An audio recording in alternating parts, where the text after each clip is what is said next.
Big boss fame Ashwa Reddy తీవ్ర ఆర్థిక మోసం, హనీ ట్రాప్ ఆరోపణల్లో చిక్కుకున్నారు.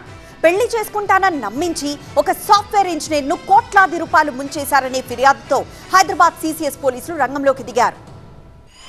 అశ్వరెడ్డిపై పెద్ద కేసే నమోదైంది. బాధితుడి తండ్రి పెట్టిన కేసులో పోలీసులు రాసిన ఎఫ్ఐఆర్లో సంచలన విషయాలున్నాయి. 2018లో ధర్మేంద్ర అనే సాఫ్ట్వేర్ ఇంజనీర్ కు అశ్వరెడ్డికి పరిచయమైంది. అది ప్రేమగా పెళ్లి ప్రతిపాదన వరకు వెళ్ళింది. వేణుస్వామి దగ్గర జాతకాలు కూడా చూపించుకున్నారు. ఉన్నట్టుండి అశ్వరెడ్డి పెళ్లికి నిరాకరించింది. అప్పటికే ధర్మేంద్ర దగ్గర నుంచి సుమారుగా 9,83,00,000 రూపాయల విలువైన 5 కిలోల బంగారం, 3 కోట్ల విలువైన విల్లా కోసం అడ్వాన్స్, పలు దఫాలుగా నగదు ఇలా అశ్వరెడ్డి తీసుకున్నారంటూ ఈ విషయాలన్నీ పోలీసులకు ఫిర్యాదు చేశారు సాఫ్ట్వేర్ ధర్మేంద్ర తండ్రి. పెళ్లి రద్దు చేసుకున్నావు కాబట్టి తీసుకున్న డబ్బు బంగారం ఇవ్వమని అడిగితే తిరిగి ఇవ్వలేను గాని పెళ్లే చేసుకుంటానని మరోసారి మోసం చేశారట అశ్వరెడ్డి. ఈ విషయం కూడా ఎఫ్ఐఆర్ లో ఉంది. అబ్బాయి మీద కూడా అప్పటికి ఏదో డైవోర్స్ కేసు రన్ అవుతుందండి. He was married. యానంలో చాలా మంచి సంబంధం అండి. అమ్మాయిని టార్చర్ పెట్టి వదిలేసాడండి అని అన్నారు.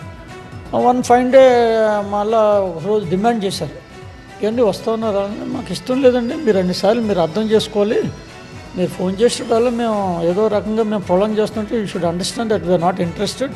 కేసులో ట్విస్ట్ ఏంటంటే ధర్మేంద్ర నుంచి తన కూతురు డబ్బులు తీసుకున్న మాట వాస్తవమే అని అశ్వరెడ్డి తండ్రి చెప్తున్నారు. తన భార్య ప్రోద్బలంతోనే అశ్వరెడ్డి ఇలా తయారైందని, కూతురు చేసిన తప్పుకు తండ్రిగా తను జైలుకు వెళ్లడానికైనా సిద్ధమని కామెంట్ చేశారు. ఇప్పటికీ నేను చెప్తాను sir, innocent, she doesn't know anything. తనకు ప్యాషన్. స్కూల్ డేస్లో కూడా ఎర్లీ మార్నింగ్ లేస్తే నా టేబుల్ మీద ఏదో మెమంటో ఉండేది. She is grown up girl. ఇప్పుడు తనకు బాధ్యత ఉంది, ఒక ఎంబీఏ చదువుకుంది, తన అర్నింగ్ మెంబరు. తప్పు చేయదని నేను అనుకుంటాను. మదర్ మాత్రం she is to entertain in the sense వీడు కలడం గట్రా నా నోటీస్లో నాకు తెలీదు. వీడు కలిసో ఇదంతా ఆధారాలు లేని ఆరోపణలు అంటున్న అశ్వరెడ్డి తనపై జరుగుతున్న ప్రచారంలో వాస్తవం లేదని, తన ప్రతిష్టకు భంగం కలిగించేలా వ్యవహరిస్తున్న వారిపై చట్టపరమైన చర్యలు తీసుకుంటానని హెచ్చరించారు.